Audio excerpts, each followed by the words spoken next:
Hard launch ang atake ng bagong release na teaser ng upcoming drama na Someone Someday.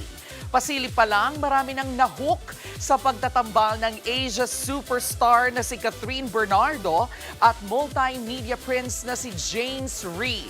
Narito ang Frontline Showbiz Report. May kilig? Check. Thank you. May asaran? Check. What are friends for? Aray, ginawa mo sa akin.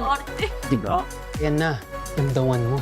Ang taray! May papisil-pisil pa ng pisngi at may fever care moments agad. At mukhang may pagka-slow burn romance. Abay, double check. Ganyan ang peg ng inilabas ang teaser trailer ng Someone Someday na mapapanood na sa July 27 dito sa TV5. Dito, si Catherine ang gaganap bilang young CEO ng isang dating app.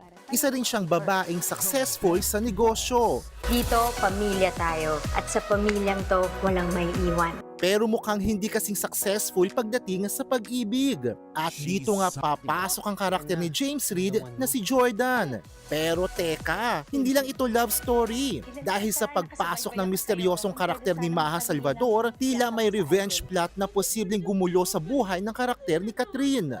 Tulungan kita sa kahit anong paraan gagawin ko para sa iyo. Kaya ang tanong, love ba ang mahahanap niya? Ang pagmamahal ay ibibigay lang natin sa tamang tao. O baka naman gulo? Iba ho ang barumbado sa marunong ipagtanggol ang sarili. Kaabang-abang talaga ang pagbabalik ng Asia superstar na si Catherine Bernardo. Bagong love team, bagong kwento at mukhang bagong obsession ng primetime viewers ang Someone Someday sa July 27 na mapapanood dito sa TV5. Nagbabalita mula sa Frontline. Von Belinario, News 5. Mga kapatid, Jervy Wrightson po. Eto na nga. Para sa latest showbiz news at iba pang kay-alaman, mag-follow at mag-subscribe na sa social media pages ng News 5.